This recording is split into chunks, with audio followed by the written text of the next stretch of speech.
44वां अध्याय चारुण मुष्टिक आदि पहलवानों का तथा कंस का उद्धार। श्री सुखदेव जी कहते हैं, परीक्षित, भगवान श्री कृष्ण ने चारुण आदि के वध का निश्चित संकल्प कर लिया। जोड़ बध दिए जाने पर श्री कृष्ण चारुण से और बलराम जी मुष्टिक से जा भिड़े।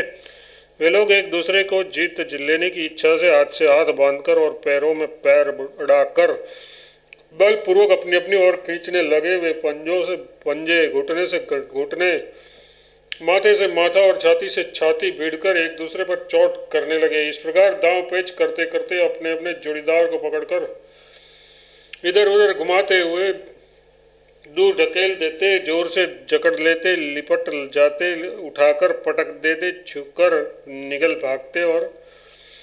भागते और कभी छोड़कर पीछे हट जाते थे। इस प्रकार एक दूसरे को रोकते, प्रहार करते और अपने जोड़ीदार को पछाड़ देने की चेष्टा करते। कभी कोई नीचे गिर जाता तो दूसरा उसे घुटनों और पैरों से दबाकर उठा लेता, दोनों हाथों से पकड़कर ऊपर ले जाता, गले में लिपट जाने पर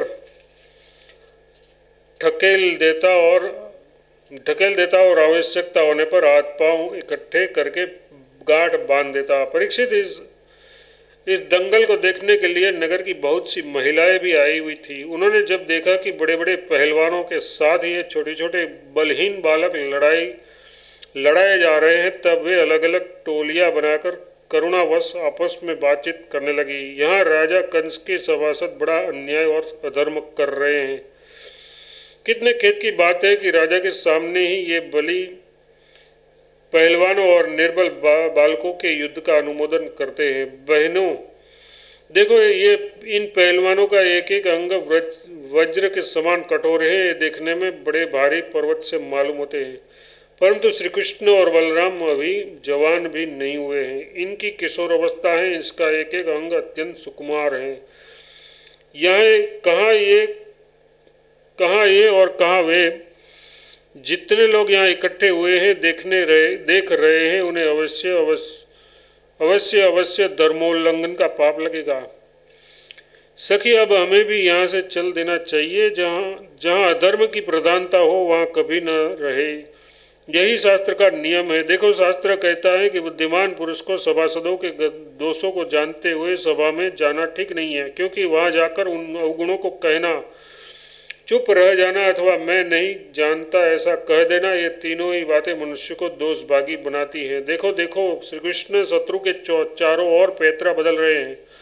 उनके मुख पर पसीने की बूंदें ठीक वैसे ही शोभा दे रही है जैसे कमल कोश पर जल की बूंदें। सखियो, क्या तुम नहीं देख रही हो कि बलराम जी का मुख मुष्टिक के प्रति क्रोध के कारण कुछ लाल लोचनों से युक्त हो रहा है, फिर भी हास्य का अनिरुद्ध आवेग कितना सुंदर लग रहा है। सखी, सच पूछो तो व्रज भूमि ही परम पवित्र और धन्य है, क्योंकि यहाँ ये पुरुषोत्तम भगवान के वेश में छिपकर रहते हैं। स्वयं भगवान शंकर और लक्ष्मी जी जिनके चरणों की पूजा करते हैं, वे ही प्रभु वहाँ रंग बेरंगी जंगली पुष्पों की माला धारण कर लेते हैं तथा बलराम जी के साथ बांसुरी बजाते और गौवे चराते और तरह तरह के खेल खेलते हुए आनंद से विचरते हैं। सखी, पता नहीं गोपियों ने कौन सी तपस्या की थी जो नेत्रों के दोनों से नित्य निरंतर उनकी रूप माधुरी का पान करती रहती है। इनका रूप क्या है? लावण्य का सार संसार में या उनसे परे किसी का भी रूप इनके रूप के समान नहीं है। फिर बढ़कर होने की तो बात ही क्या है। सो भी किसी के संवारने सजाने से ही नहीं, गहने पहन कपड़े से भी नहीं, बल्कि स्वयं सिद्ध है। इस रूप को देखते देखते तृप्ति भी नहीं होती, क्योंकि यह प्रतिक्षण नया होता जाता है, नित्य नूतन है। समग्र यश, सौंदर्य और ऐश्वर्य इसी के आश्रित है। सखियों, परंतु इसका दर्शन तो औरों के लिए बड़ा भी दुर्लभ है।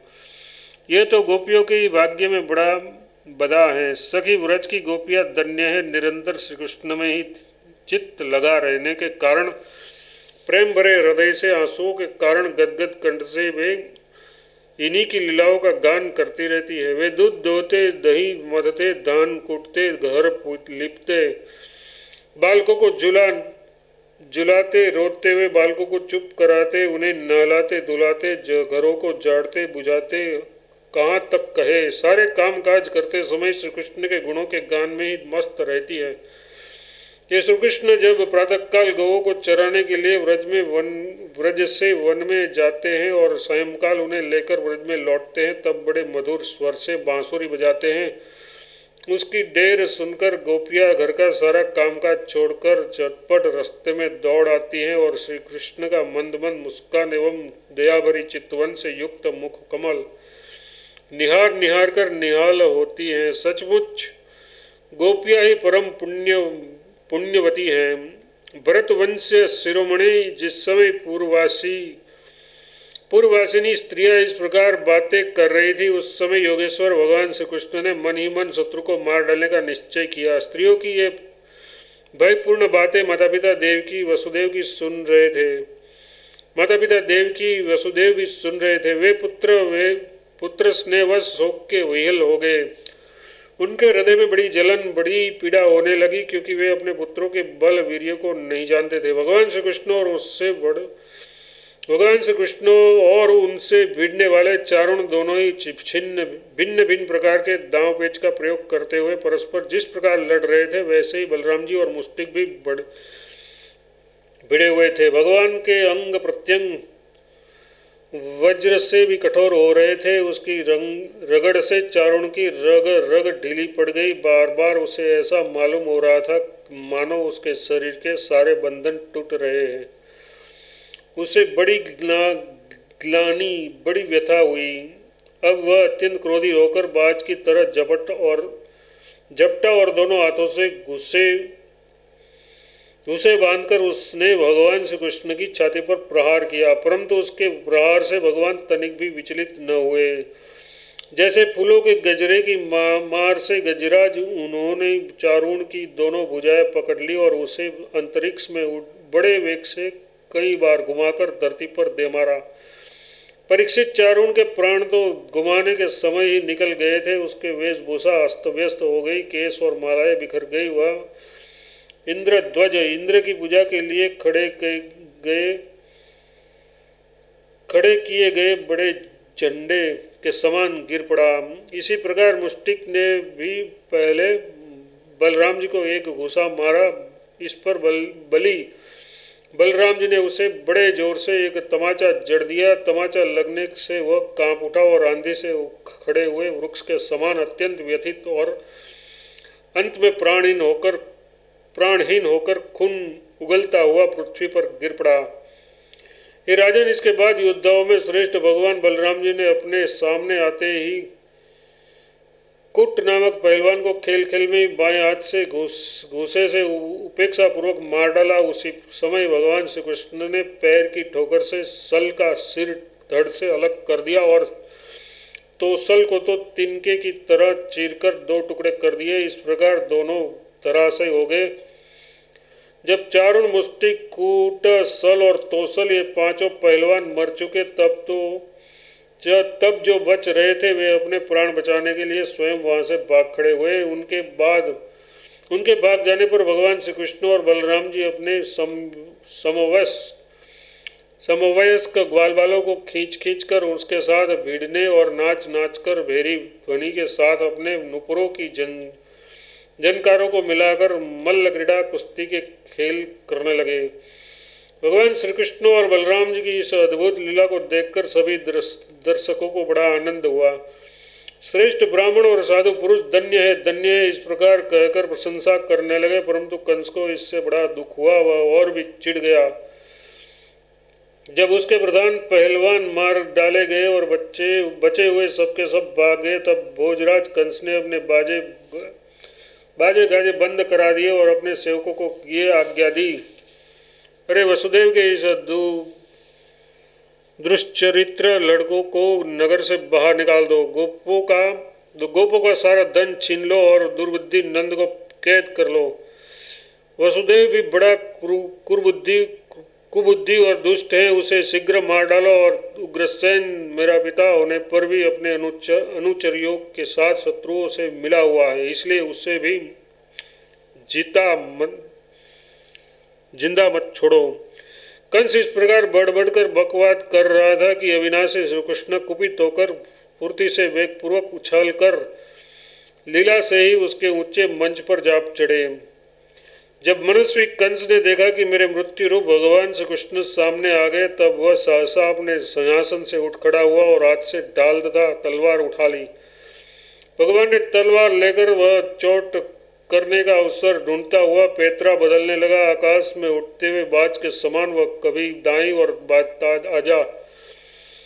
ओर जाता तो कभी बाईं ओर, परंतु भगवान का प्रचंड तेज अत्यंत दुस्सह है। जैसे गरुड़ सांप को पकड़ लेते हैं, वैसे ही भगवान ने बलपूर्वक उसे पकड़ लिया। इसी समय कंस का मुकुट गिर गया और भगवान ने उसे केस पकड़कर उसे भी उस ऊंचे मंच से रंगभूमि में गिरा दिया। फिर परम स्वतंत्र और सारे विश्व के आश्रय भगवान श्री कृष्ण उसके ऊपर स्वयं कूद पड़े। उसके कूदते ही कंस की मृत्यु हो गई। सबके देखते देखते भगवान श्री कृष्ण कंस की लाश को धरती पर उसी प्रकार घिसेटने लगे जैसे सिंह हाथी को घिसेटे। नरेंद्र उस समय सबके मुंह से हाय हाय की बड़ी ऊंची आवाज सुनाई पड़ी। कंस नित्य निरंतर बड़ी घबराहट के साथ भगवान श्री कृष्ण ही चिंतन करता रहता था। वह खाते पीते सोते चलते बोलते और सांस लेते समय सब समय अपने सामने चक्र हाथ में लिए भगवान श्री कृष्ण ही देखता रहता था। इस नित्य चिंतन के फलस्वरूप वह चाहे द्वेषभाव से ही क्यों न किया हो, उसे भगवान के उस रूप की प्राप्ति हुई, सारूप्य मुक्ति हुई, जिसकी प्राप्ति बड़े बड़े तपस्वी योगियों के लिए भी कठिन है। कंस के कनक और न्यक्रोध आदि 8 छोटे भाई थे। वे बड़े भय का बदला लेने के लिए क्रोध से आग बबूले होकर भगवान श्री कृष्ण और बलराम की ओर दौड़े। जब भगवान बलराम जी ने देखा कि वे बड़े वेग से युद्ध के लिए तैयार होकर दौड़े आ रहे, तब उन्होंने परिघ उठाया, उन्हें वैसे ही मार डाला जैसे सिंह पशुओं को मार डालता है। उस समय आकाश में दुदुम्बियाँ बजने लगी। भगवान के विभूति स्वरूप ब्रह्मा शंकर आदि देवता बड़े आनंद से पुष्पों की वर्षा करते हुए उनकी स्तुति करने लगे। अप्सराएं नाचने लगे। महाराज कंस और उसके भाइयों की स्त्रियां अपने आत्मीय स्वजनों की मृत्यु से अत्यंत दुखी हुई। वे अपने सिर पीटती हुई आंखों से आंसू भरे वहां आई। वीर सैया पर सोए हुए अपने पतियों से लिपटकर वे शोकग्रस्त हो गई और बार बार आंसू बहाती हुई ऊंचे स्वर से विलाप करने लगी। आय नाथ, आप प्यारे, हे सधर्मज्ञ, हे करुणामय, हे अनाथ वत्सल, आपकी मृत्यु से हम सबकी मृत्यु हो गई। आज हमारे घर उजड़ गए, हमारी संतान अनाथ हो गई। पुरुष श्रेष्ठ, इस पुरी के आप ही स्वामी थे। आपके विरह से इसके उत्सव समाप्त हो गए और मंगल चिन्ह उतर गए। ये हमारी ही भांति विधवा होकर शोभाहीन हो गई। स्वामी, आपने निरपराध प्राणियों के साथ घोर द्रोह किया था, अन्याय किया था, इसी से आपकी ये गति हुई। सच है, जो जगत के जीवों से द्रोह करता है उसका हित करता है, ऐसा कौन पुरुष शांति पा सकता है। ये भगवान श्री कृष्ण जगत के समस्त प्राणियों की उत्पत्ति और प्रलय के आधार है। यही रक्षक भी है। जो इसका बुरा चाहता है, इसका तिरस्कार करता है, वह कभी सुखी नहीं और हो सकता। श्री सुखदेव जी कहते हैं, परीक्षित, भगवान श्री कृष्ण ही सारे संसार के जीवन दाता है। उन्होंने रानियों को टाटस बताया, सांत्वना दी, फिर लोक रीति के अनुसार मरने वालों का जैसा क्रियाकर्म होता है वह सब कराया। तदनंतर भगवान श्री कृष्ण और बलराम जी ने जेल में जाकर अपने माता पिता को बंधन से छुड़ाया और सिर से स्पर्श करके उसके चरणों की वंदना की। किंतु अपने पुत्रों के प्रणाम करने पर भी देवकी और वसुदेव ने उन्हें जगदीश्वर समझकर अपने हृदय से नहीं लगाया। उन्हें शंका हो गई कि हम जगदीश्वर को पुत्र कैसे समझे।